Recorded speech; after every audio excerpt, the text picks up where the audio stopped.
नमस्कार दोस्तों, आप सभी का बहुत-बहुत स्वागत है सिविल स्टाफ हिमाचल पर। मैं हूं आकृति बंसल और आज के इस सेशन में हम एक ऐसे टॉपिक को कवर करने वाले हैं जो करंट अफेयर्स और हेल्थ सेक्शन दोनों में ही बहुत ही ज़्यादा इम्पोर्टेंट है। आज का टॉपिक है वेस्ट नाइल फीवर यानी WNF। सबसे पहले ये समझ लीजिए कि वाई इन न्यूज़। केरला के एर्नाकुलम डिस्ट्रिक्ट में वेस्ट नाइल फीवर के कुछ कंफर्म्ड और सस्पेक्टेड क्लस्टर्स रिपोर्ट हुए हैं, जिसके बाद वहां हेल्थ एडवाइजरीज इशू की गई हैं। और जब भी कोई जूनोटिक डिजीज न्यूज में आती है, वो एग्जामिनेशन के पर्सपेक्टिव से काफी ज्यादा इंपॉर्टेंट हो जाती है। अब सिलेबस का रेलेवेंस देख लेते हैं। ये टॉपिक जीएस पेपर 3 से डायरेक्टली लिंक्ड है। Issues relating to health, emerging zoonosis, disaster management और साइंस एंड टेक्नोलॉजी।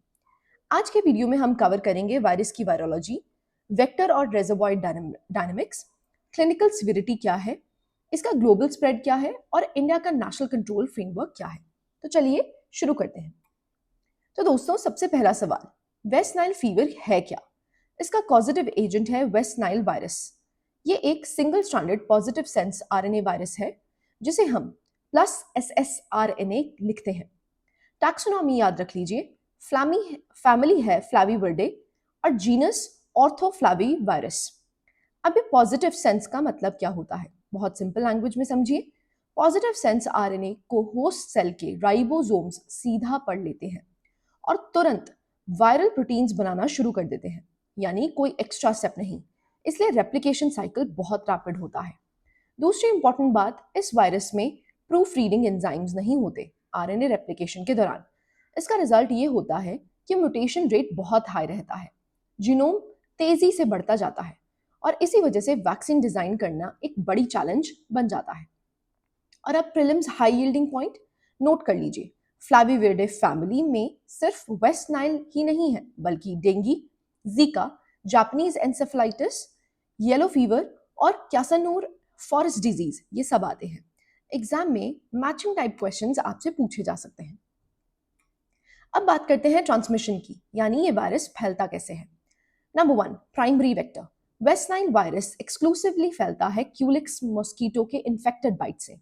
और मस्कीटो को वायरस मिलता कहाँ से है? इन्फेक्टेड वाइल्ड बर्ड्स का ब्लड फीड करने के बाद। नंबर 2, और ये बहुत इंपॉर्टेंट है, no casual spread. Human to human casual transmission नहीं होती, छूने से नहीं, रेस्पिरेटरी ड्रॉपलेट से नहीं, खाना शेयर करने से भी नहीं। तीसरा है रेयर रूट्स। कुछ एक्सेप्शनल रूट्स हैं जिससे स्प्रेड हो सकता है, organ transplantation, blood transfusion, occupational laboratory exposure और mother to child during pregnancy या ब्रेस्ट फीडिंग। अब इसका पॉलिसी सिग्निफिकेंस समझिए, क्योंकि यही मेंस का आंसर बनता है। क्योंकि WNV पर्सन टू पर्सन नहीं फैलता, इसलिए क्वारंटीन और आइसोलेशन प्रोटोकॉल्स जो हमने कोविड-19 या निपाह में यूज किए थे, यहाँ इफेक्टिव नहीं है। पब्लिक हेल्थ इंटरवेंशन का फोकस शिफ्ट हो जाता है 3 चीजों पर: म्युनिसिपल सैनिटेशन, वेक्टर कंट्रोल और ब्लड बैंक स्क्रीनिंग। चलिए अब ट्रांसमिशन साइकिल थोड़ा डिटेल में देखते हैं। रेजर्वॉयर होस्ट है वाइल्ड बर्ड्स। इन्हें एम्पलीफाइंग होस्ट कहते हैं क्योंकि इनके ब्लड्स में वायरस का टाइटर बहुत हाई होता है, यानी वायरस मल्टीप्लाई होकर लार्ज क्वांटिटी में मौजूद रहता है। वेक्टर है क्यूलिस मॉस्किटो, जो स्टैग्नेंट और पोल्यूटेड वाटर में ब्रीड करता है और रात के टाइम एक्टिव बाइट करता है। और अब एक कॉन्सेप्ट जो एग्जामिनेशन में बहुत पूछा जाता है, डेड एंड होस्ट्स। ह्यूमंस और हॉर्सेस दोनों डेड एंड होस्ट हैं। इनमें वायरेमिया बहुत लो रहता है, इतनी लो कि अगर कोई मस्कीटो इन्हें काटे भी तो उसमें इन्फेक्शन ट्रांसफर नहीं होगा, यानी चेन वहीं रुक जाती है। अब ये कंपैरिजन टेबल ध्यान से नोट कर लीजिए और ये प्रीलिम्स के लिए काफी ज्यादा इंपॉर्टेंट है। Culex diseases, West Nile fever, Japanese encephalitis, filariasis, biting time night या ट्वाइलाइट, ब्रीडिंग, गंदा, स्टैग्नेंट और पोल्यूटेड वाटर जैसे कि ड्रेन्स और सेप्टिक टैंक्स।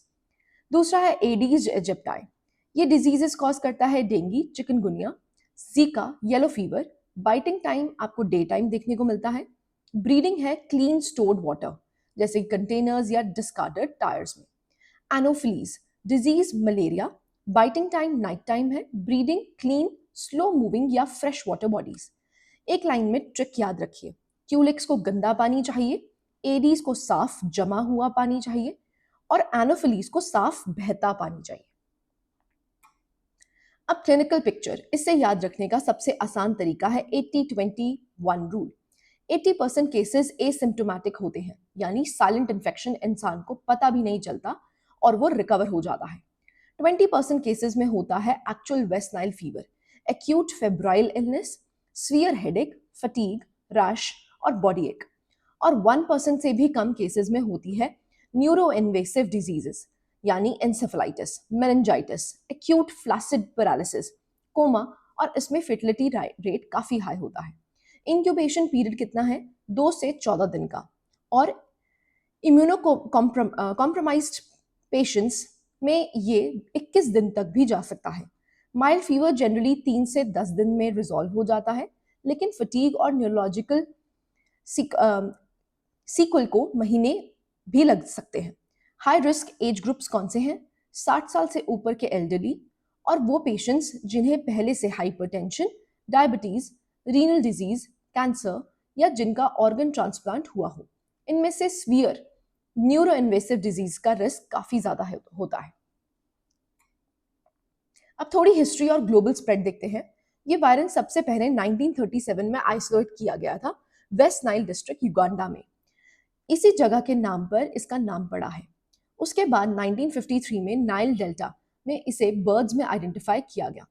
आगे चलकर नॉर्थ अमेरिका, यूरोप और मिडिल ईस्ट में मेजर आउटब्रेक्स देखने को मिले। डेट याद रखिए, 1937 युगांडा, 1953 नाइल डेल्टा। अब ड्राइवर्स ऑफ एक्सपांशन, ये फैला कैसे?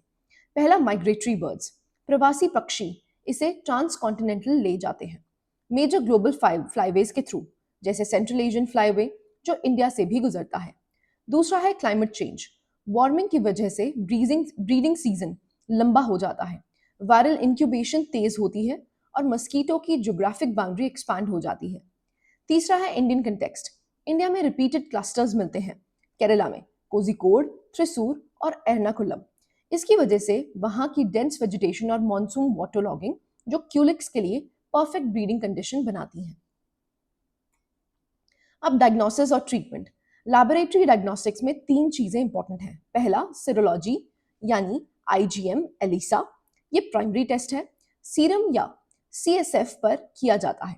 लेकिन एक कैच है, इनकी क्रॉस रिएक्टिविटी हो जाती है जापानीज एंसेफेलाइटिस और डेंगू की एंटीबॉडीज से, इसलिए इंटरप्रिटेशन केयरफुली करनी पड़ती है। दूसरा है आरटीपीसीआर एसे, ये वायरल आरएनए डिटेक्ट करता है, लेकिन सिर्फ अर्ली वायरमिक फेज में जो बहुत शॉर्ट होता है। तीसरा और सबसे इंपॉर्टेंट पीआरएनटी यानी प्लेग रिडक्शन न्यूट्रलाइजेशन टेस्ट, ये गोल्ड स्टैंडर्ड कन्फर्मेटरी एसे है। ये टर्म नोट कर लीजिए, प्रीलिम्स में आ सकती है। इंडिया में टेस्टिंग के नोडल नेटवर्क्स क्या हैं? ICMR, national institute of virology Pune, और VRDLS, viral research and diagnostic laboratories. अब ट्रीटमेंट, और यहाँ एक चौंकाने वाली बात है, कोई लाइसेंस ह्यूमन वैक्सीन नहीं है और ना ही कोई टारगेटेड एंटीवायरल मेडिसिन है, सिर्फ सपोर्टिव केयर होती है, ivy fluids, antipyretics, airway management और सेकेंडरी बैक्टीरियल इन्फेक्शन का ट्रीटमेंट। लेकिन ये पॉइंट जरूर याद रखिए, हॉर्सेस के लिए एक इफेक्टिव एक्वीन वैक्सीन मौजूद है, इंसानों के लिए नहीं, घोड़ों के लिए। ये सीधा कमर्शियल मार्केट डिस्पैरिटी और निग्लेक्टेड टॉपिकल डिजीज के चैलेंज को दिखाता है। जहां प्रॉफिट है वहां वैक्सीन है, जहां पुअर पॉपुलेशन इफेक्टेड है वहां R&D इन्वेस्टमेंट ही नहीं है। ये आर्ग्यूमेंट आप हेल्थ इक्विटी वाले आंसर्स में जरूर कोट कर सकते हैं। प्रिवेंशन को हम 3 लेयर्स में बांट सकते हैं। पहली layer, personal protection, insect repellents का यूज करिए, लॉन्ग स्लीव्ड लाइट कलर्ड कपड़े पहनिए, घर में विंडो स्क्रीन्स और इंसेक्टिसाइड ट्रीटेड नेट्स लगाइए। दूसरी लेयर है सोर्स रिडक्शन, यानी मस्कीटो को पैदा ही मत होने दीजिए, स्टैग्नेंट और पोल्यूटेड वाटर ड्रेन साफ कीजिए, सेप्टिक टैंक्स और वाटर स्टोरेज को कवर कीजिए। और बायोलॉजिकल कंट्रोल, इनमें 2 नाम याद रखिए, गैम्बूशिया फिश जो लार्वे खा जाती है, और BTI यानी बैसिलस थ्यूरिंजेंसिस इज़राइलिनेसिस, ये दोनों बहुत बार पूछे जाते हैं। तीसरी लेयर है सिस्टमिक मेजर्स, इनमें सबसे इंटरेस्टिंग है बर्ड सेंटिनल सर्विलेंस, यानी जंगली पक्षियों की खास तौर पर कोरविड्स यानी कौवे की मास मोर्टालिटी को मॉनिटर करना। अगर कौवे मर जाते हैं तो ये अर्ली वार्निंग सिग्नल है, वायरस सर्कुलेट कर रहा है। इसके अलावा ब्लड और ऑर्गन डोनेशन की स्क्रीनिंग आउटब्रेक रीजन्स में और ओवरऑल इंटीग्रेटेड वेक्टर मैनेजमेंट की अप्रोच। अब इंडिया के इंस्टीट्यूशनल फ्रेमवर्क को देखते हैं। ये स्लाइड काफी ज्यादा इंपॉर्टेंट हो जाती है मेंस आंसर राइटिंग के लिए। पहला है एनसीडीसी और IDSP, national centre for disease control, epidemiological surveillance करता है और उसके साथ चलता है इंटीग्रेटेड डिजीज सर्विलेंस प्रोग्राम। दूसरा है ICMR NIV network, national institute of virology Pune lead करता है viral genomic sequencing, diagnostic kit validation और फील्ड सेरो सर्वेज में। तीसरा है एनसीवी बीडीसी यानी national care for vector borne diseases control. ये टेक्निकल गाइडलाइंस बनाता है, लार्वेसाइड डिस्ट्रीब्यूशन करता है और दूसरे देश के लिए वेक्टर कंट्रोल स्ट्रैटेजी फ्रेम करता है। चौथा और सबसे important, national one health mission. ये human health, animal husbandry, environmental monitoring और वाइल्ड लाइफ सर्विलेंस सबको एक साथ इंटीग्रेट करता है ताकि vector borne spill over events को जल्दी डिटेक्ट किया जा सके। अब आता है सबसे important part which is the exam corner. दोस्तों, अगर आपको पूरा वीडियो नहीं भी याद रहे लेकिन ये स्लाइड याद रहे तो आप अपने क्वेश्चंस कर सकते हैं। एक virus positive sense single stranded RNA यानी प्लस एसएस आरएनए फ्लैवीविरिडे फैमिली का। दूसरा है vector Culex mosquito, night biter है, ब्रीथ करता है पोल्यूटेड वाटर में।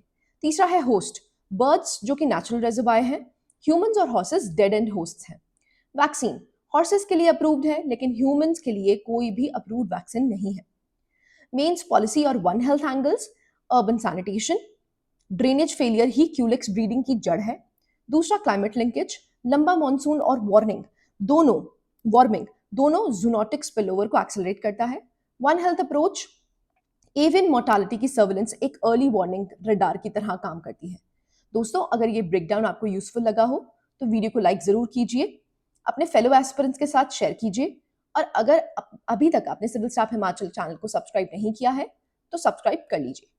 तो दोस्तों, वेस्ट नाइल फीवर का कंप्लीट एनालिसिस वायरोलॉजी से लेकर vector dynamics, clinical picture, global spread और इंडिया का इंस्टीट्यूशनल रिस्पांस फ्रेमवर्क तक, एक लाइन में revision, Flaviviridae virus, Culex vector, birds reservoir, humans dead end host है, ह्यूमन वैक्सीन अभी तक नहीं है और सोल्यूशन का रास्ता है सैनिटेशन और वन हेल्थ से। आप इसे आपके नोट्स में इमर्जिंग जूनोसिस वाले सेक्शन के अंदर लिख सकते हैं। मैं हूं आकृति बंसल और आप देख रहे हैं सिविल स्टाफ हिमाचल। मिलते हैं अगले वीडियो में एक नए टॉपिक के साथ। तब तक के लिए पढ़ते रहिए, आगे बढ़ते रहिए।